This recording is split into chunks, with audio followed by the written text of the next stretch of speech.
Senator, good to have you on the program. Morning, Steve. Thanks for having me. Thank you for being here. All right, so look, first of all, your opposition was spot on, as it should have been. Appreciate your speaking up. You've been fighting this every step of the way. Why did you come out so strong so early? Well, a lot of my personal motivation comes from my own experiences. I used to be in the U.S. Army Special Forces. A lot of people know them better as the Green Berets. And I saw some of this, downrange when we were in Afghanistan. It's incredible for anybody out there to think that the Chinese government is not doing everything it can to both further its own interest and then often to thwart and attack ours. I had the top secret SCI clearance. I got to see a lot of these things, real world experiences. So that's what shocked me when I came into the Senate, that when I started asking people questions like, well, who has considered the national security implications of these projects? I either get blank stares or I have people come back and say, why would we do that? Yeah, nobody considered it, Senator. That's the problem.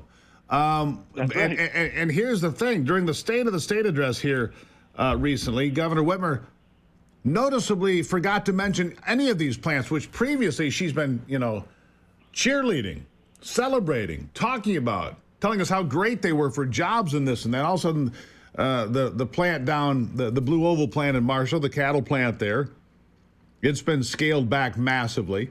The Goshen plant, I don't know where we are on that. And again, another part of the problem, Senator, are all these non-disclosure agreements from the governor to members of Congress, right down to city council members and county commissioners. It's absolutely inexcusable that nothing can be known about any of it. It's all done in secret, which is wrong, wouldn't you say?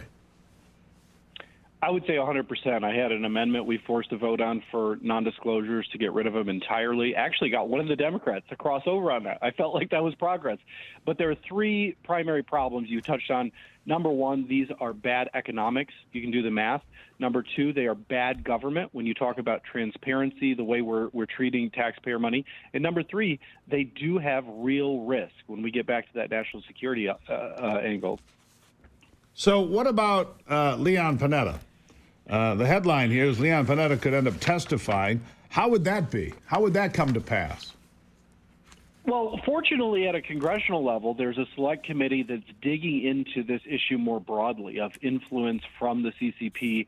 And, as part of that, they are taking an approach where they're actually, bringing people in, talking to them.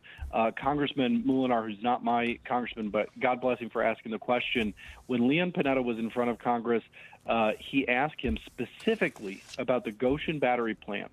And Leon Panetta, who was Barack Obama, one of his people, one of Bill Clinton's staffers, came out and said that he doesn't think there's any question on this specific situation that they'll be able to gain advantages that are counter to the interest of the United States through this project. And that then why on earth would Governor Whitmer and others support this using millions, if not billions, of taxpayer dollars from the state of Michigan? Why would we support this on any level if that's what's being said by Leon Panetta, who's highly respected on the left? I don't have as much respect for him as some people do on the left, but hey, I've got my differences. But in this particular point, he is exactly right, isn't he? Why would Whitmer pursue this then? That's right, and that's why we used him as an example to say, if you won't listen to us, listen to somebody that's on your side. To your question, there is no good answer. The pattern we see from the governor and the Democrats is they love to roll these out as big projects that get headlines and that they can claim successes off, and then all of the details just fall away. And like you said, how often do they work? Later, we don't talk about it. They don't. Right. This economic welfare for big corporations, this corporate welfare, fails more often than personal welfare by far. We give all of this money and then the factory closes and there's $100 million lost there and $200 million lost there and 10 or 15 over there and $1 billion over here. It's a long track record of failure, not just at the state level, but across the board in this country as well, isn't it?